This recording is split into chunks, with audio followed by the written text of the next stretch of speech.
Imagine करो एक ऐसा रिन्यूएबल एनर्जी का सोर्स जिससे आप शिप्स तक को पावर कर सकते हो और उस रिन्यूएबल एनर्जी को आप इजीली स्टोर कर सकते हो। और अगर आप स्टोर कर सकते हो तो आप अपने इंपोर्ट्स को सिग्निफिकेंटली रिड्यूस कर सकते हो और साथ ही साथ उसको अल्टरनेट यूसेस जैसे कि फर्टिलाइजर इंडस्ट्री में भी यूज कर सकते हो। यू आर करेक्ट, अपन बात कर रहे हैं ग्रीन अमोनिया की। This is India's energy revolution. अब इसकी अपन बात क्यों कर रहे हैं? Because it was recently in news. Government ने ग्रीन अमोनिया के ऑक्शंस कंडक्ट किए हैं। एंड ये ऑक्शंस इतने ज्यादा लाइमलाइट में क्यों है? Because the model which you adopted it was comparable to global standards. जो ईयू का मॉडल है उस लेवल पे अपन ने ग्रीन अमोनिया के ऑक्शंस कंडक्ट कराए हैं ना।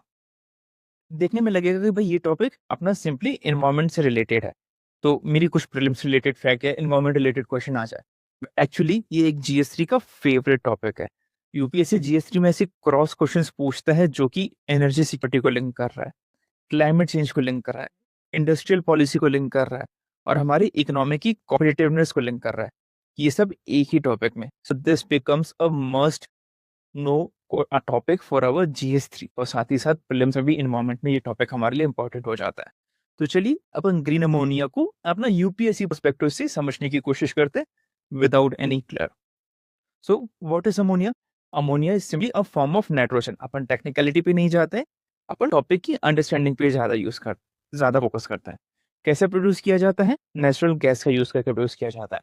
अब natural gas is non renewable source of energy, तो नेचुरल गैस से जो अमोनिया प्रोड्यूस होता है उसको अपन क्या बोलते हैं? Grey grey ammonia. अब ग्रीन अमोनिया कैसे होगा? बिकॉज ग्रीन अमोनिया जो प्रोड्यूस होता है वो ग्रीन हाइड्रोजन का यूज करके प्रोड्यूस होता है। Green hydrogen which is produce through renewable source of energy. आप सभी को मालूम है हाइड्रोजन के बारे में अपन ने ऑलरेडी पढ़ा हुआ है और यूपीएससी प्रीलिम्स में पहले भी क्वेश्चन आ चुके हैं कि hydrogen is very difficult to store. It is very inflammable, काफी ज्यादा लो टेम्परेचर चाहिए रहता है उसको कंप्रेस करके स्टोर करने में। एंड इट स्टोर करने के बाद एक हाई रिस्क रहता है कि it can blast at any point of time, so it is inflammable. But अगर उसी को अपन ने ग्रीन हाइड्रोजन का यूज करके अमोनिया में कन्वर्ट कर लिया तो it is very easy to store and very easy to transfer. So it act as a carrier of hydrogen. उसको अपन इजीली लिक्विफाई कर सकते हैं, स्टोर कर सकते हैं एंड ट्रांसफर कर सकते हैं।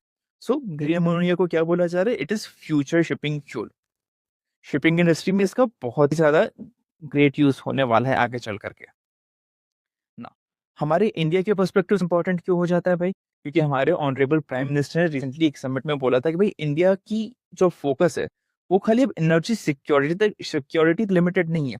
हमारा फोकस है एनर्जी इंडिपेंडेंस तक। एनर्जी सिक्योरिटी क्या थी भाई? हमारे पास सिग्निफिकेंट सोर्सेस ऑफ एनर्जी की सप्लाई चेन बनी रहे। बट अब अपन फोकस कर रहे हैं एनर्जी इंडिपेंडेंस पे कि भाई इंडिया के पास जितनी डिमांड है एनर्जी की उतनी हम खुद प्रोड्यूस करें, ना कि खाली इंपोर्ट करें। So this is a strategy.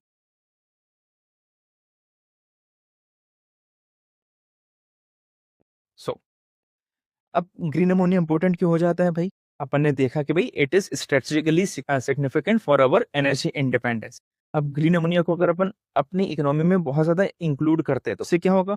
सबसे पहले हमारी तो एनर्जी इंपोर्ट डिपेंडेंस काफी ज्यादा कम होगी।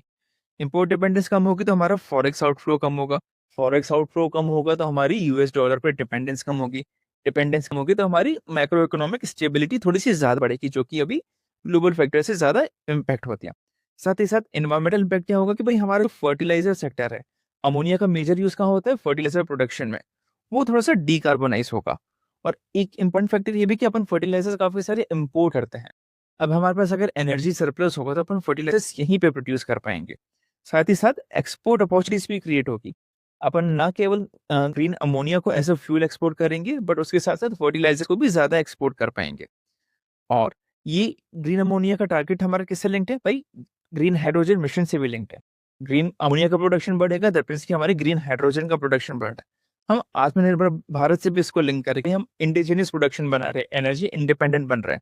और साथ ही साथ इंडिया के एनडीसी कमिटमेंट्स को भी अपन फुलफिल कर रहे हैं। सो एक ये ऐसा टॉपिक है, एक तीर से तीन निशाने फुलफिल कर रहे हैं इंडिया के लिए ना। अब जो न्यूज में है कि इंडिया ने ऑक्शन कैसे कंडक्ट किए? इंडिया ने ऑक्शन कंडक्ट किए हैं रिवर्स ऑक्शन के थ्रू। अब आप पूछोगे सर ये रिवर्स ऑक्शन होता क्या है? तो बहुत ही सिंपल लेमन लैंग्वेज में अपन ऑक्शन को समझने की कोशिश करते हैं। ऑक्शन में क्या होता है भाई, जो बिडर रहता है वो बोलता है कि एक मिनिमम बिड प्राइस है, सपोज करो 100। अब इससे ज्यादा जो कोट करेगा बिड उसको मिलेगी। फॉर एग्जांपल फर्स्ट पर्सन ने कोट कर दिया 110, सेकंड ने कोट कर दिया 150, तो second person will be higher bidder, तो उसको प्राइस मिल जाता है। रिवर्स ऑक्शन में ये चीज उल्टी हो रही है। यहाँ पे हाईएस्ट बिडर को नहीं मिलता बल्कि लोवेस्ट बिडर को ही कॉन्ट्रैक्ट मिलता है। यहाँ पे क्या कर रही है गवर्नमेंट, गवर्नमेंट एक एग्रीगेट डिमांड क्रिएट कर रही है ऑलरेडी। गवर्नमेंट ने अलग अलग इंडस्ट्री को एनरोल किया और एक एस्टिमेट लगा कि भाई हमारे पास इतनी ज्यादा ग्रीन अमोनिया की डिमांड रहेगी। फॉर एग्जाम्पल की 100 मेट्रिक टन की ग्रीन अमोनिया की डिमांड है। ये डिमांड लेकर के गवर्नमेंट किसके पास रही है, प्रोड्यूसर्स के पास। और प्रोड्यूसर से बिड इनवाइट करी कि भाई हम 100 मेट्रिक टन की डिमांड लेकर के आए हैं आपके पास, 10 साल तक आपसे रेगुलर खरीदने का एक कॉन्ट्रैक्ट कर रहे हैं। अब आप प्राइस कोट करो कि कितनी प्राइस पर हमें बेचोगे। तो जिसने भी लोवेस्ट प्राइस कोट की, प्रोड्यूसर वन ने किया कि भाई हम 2 रुपए में बेचेंगे, सेकंड ने किया कि भाई हम 1.5 रुपए में बेचेंगे, थर्ड ने कहा नहीं भाई हम 1 रुपए 40 पैसे में देंगे। तो जो लोवेस्ट बिडर होगा ना, उससे गवर्नमेंट उसको क्या 10 साल का एक कॉन्ट्रैक्ट देगी, भाई अपन आपसे फिक्स प्राइस पे ग्रीन अमोनिया परचेस करेंगे। अब इससे फायदा क्या होगा, इससे फायदा क्या होगा कि भाई जो प्रोड्यूसर है, सबसे पहले मेन कंसर्न क्या रहता है रिन्यूएबल एनर्जी प्रोडक्ट के साथ, कि भाई कोई लॉन्ग टर्म बायर नहीं रहता, उसकी जो प्रोडक्शन का साइकिल है वो भी स्टेबल नहीं रहता। तो एक अनसर्टेनिटी रहती है भाई इन्वेस्टर के माइंड में भी, हम इस सेक्टर पे इन्वेस्ट क्यों करें। और साथ ही साथ एक रिस्क अलोकेटेड रहता है कि भाई हमने ग्रीन अमोनिया का प्लांट बना दिया, खरीदेगा कौन, कितने रेट पे खरीदेगा। अगर उसका प्रोडक्शन कॉस्ट हायर जा रहा है, भाई थर्मल प्लांट है हमारे पास, सोलर प्लांट है, विंड प्लांट है, उनके कंपेरिजन में अगर उसकी कॉस्ट ज्यादा जा रही है, भाई क्यों ही खरीदेगा। रिवर्स ऑक्शन मॉडल से क्या हो रहा है कि भाई एक long term contract government sign कर रही है। तो जो भी इन्वेस्टर है उसको एक तो सिक्योरिटी मिल गई ना, कि भाई हम अगर प्लांट डाल रहे हैं तो एटलीस्ट 10 साल तक कोई ना कोई तो हमसे खरीदेगा। साथ ही साथ एक रिस्क की क्लैरिटी आ गई कि भाई रिस्क हमारे पास खाली नहीं है, गवर्नमेंट ने एक रिस्क की सिक्योरिटी दे दी कि भाई आपका माल बिकेगा। तो रिस्क थोड़ा सा डिवाइडेड हो गया। तो इससे क्या हो रहा है कि प्रोजेक्ट बैंकेबल हो रहा है। यहाँ पे जो अलग अलग इन्वेस्टर्स है वो आने की कोशिश करेंगे। भाई रिस्क ज्यादा रहता है तो रिस्क अवर्जन के कारण इन्वेस्टर्स एक थोड़ा सा रिलक्टेंस आते हैं कि भाई हम क्यों इन्वेस्ट करें। बट रिस्क अगर डिवाइडेड हो गया तो they will be eager to participate, participate करेंगे, पैसा लाएंगे, नई टेक्नोलॉजी लाएंगे और ग्रीन अमोनिया का प्रोडक्शन इंडिया में बढ़ेगा। Now this is main study material. ये तो अपन ने न्यूज को कवर कर लिया और अमोनिया को जानने की कोशिश की कि व्हाट इज ग्रीन अमोनिया। अब हमारे जीएस3 के लिए इंपॉर्टेंट क्या होता है कि भाई it is going to bring in energy security. Energy security आएगी तो हमारा अमोनिया का इंपोर्ट्स कम होगा। साथ ही साथ हमारी इंडस्ट्रियल कॉम्पिटिटिवनेस बढ़ेगी। हम एक तरीके से फर्स्ट मूवर एडवांटेज ले रहे हैं। और जो भी कंट्री फर्स्ट मूवर एडवांटेज लेती है ना, वो ही रैपिडली ग्रो होती है। आज की डेट में सबको एआई पे क्यों इन्वेस्ट कर रहे हैं, डिजिटल टेक्नोलॉजी पे क्यों इन्वेस्ट कर रहे हैं। यूपीआई यूपीआई पे इंडिया का फर्स्ट मूवर एडवांटेज है, तो बाकी कंट्रीज उसको फॉलो कर रही हैं। Third one will be climate action. भाई लोअर फर्टिलाइजर एमिशंस होंगे, हम ग्रीन एनर्जी का यूज कर रहे हैं तो हमारे कार्बन मिशंस कम होंगे और साथ ही साथ इंडिया के एनडीसी टारगेट्स भी फुलफिल होंगे। एंड वी डिस्कस कि भाई ये फ्यूल किसके लिए, शिपिंग सेक्टर के लिए बहुत ज्यादा इंपॉर्टेंट है। अगर शिपिंग सेक्टर के लिए इंपॉर्टेंट है तो हमारा मैरीटाइम सेक्टर के लिए क्या होगा, एक अल्टरनेटिव ग्रीन फ्यूल आएगा। और साथ ही साथ it is going to provide global leadership, because India एक स्टैंडर्ड सेट कर रहा है। बाकी कंट्रीज इस फील्ड में इतना आगे नहीं आई है जितना आगे इंडिया आया है। तो it will be setting a global standard. And remember, whoever controls green hydrogen derivatives may shift future energy trade। भाई एनर्जी की कमांड से कंट्री को पावर मिलती है। We all know that US ने पूरे ग्लोब के ऑयल रिसोर्स पे एक टाइम पे कंट्रोल कर रखा था, मिडिल ईस्ट पे अपना हाथ जमा रखा था। तो एनर्जी को कंट्रोल किया तो उसने पावर गेन किया। सो whoever controls energy will drive the future। और जियोपॉलिटिक्स पे भी इसका इम्पैक्ट पड़ेगा ना। अपने सिग्निफिकेंस पढ़ लिया, बट उसके साथ साथ as a UPSC aspirant you should always know कि भाई चैलेंजेस क्या हैं। And these are very common challenges जो हर रिन्यूएबल एनर्जी के क्वेश्चन पे आप यूज कर सको। फर्स्ट इसकी initial high cost compare to grey ammonia.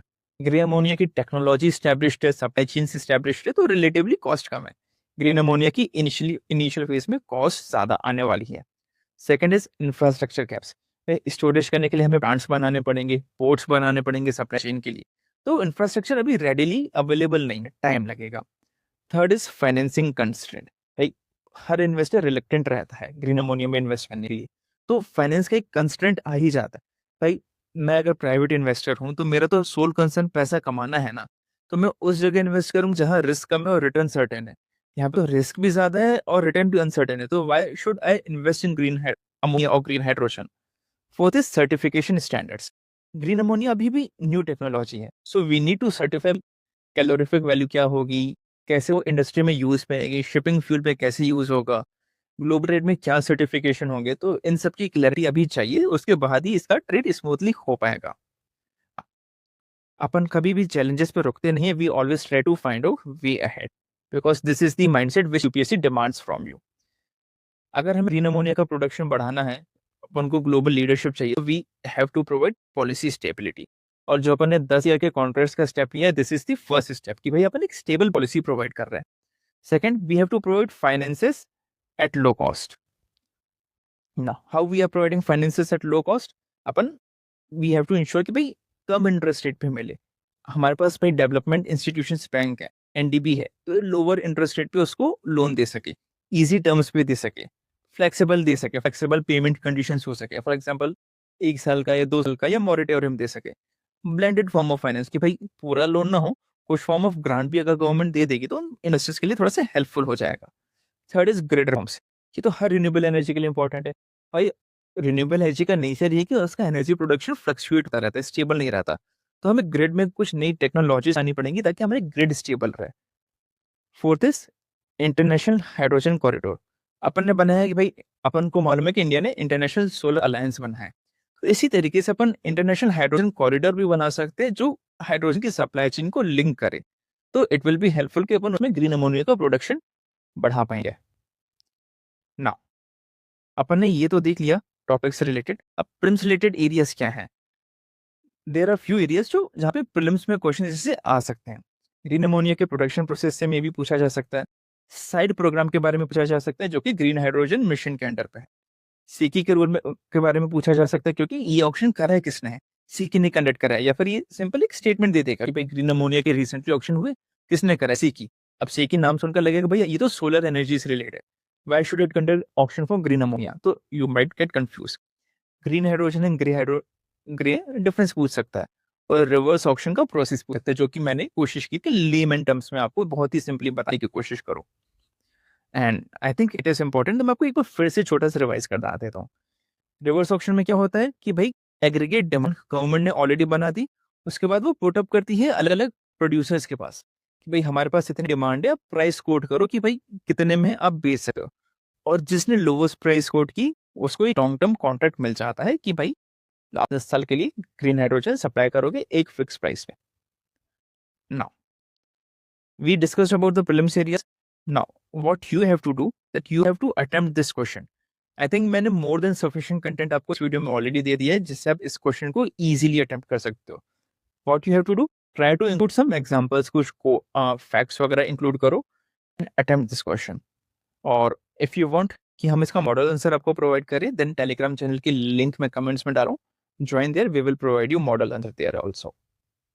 So I hope कि आपको ये टॉपिक समझ में आया होगा, and it is my feeling कि ये यूपीएससी मेंस के लिए बहुत इंपॉर्टेंट टॉपिक है, एंड इवन प्रीलिम्स के लिए भी एक सिग्निफिकेंट एरिया है जहाँ पे आपको पढ़कर जाना चाहिए।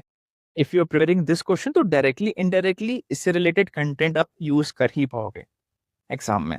एंड अवर पर्पस इज यही कि हम आपको एग्जाम रेलेवेंट कंटेंट डिलीवर करने की कोशिश करें ताकि आप भीड़ में मत फंसो।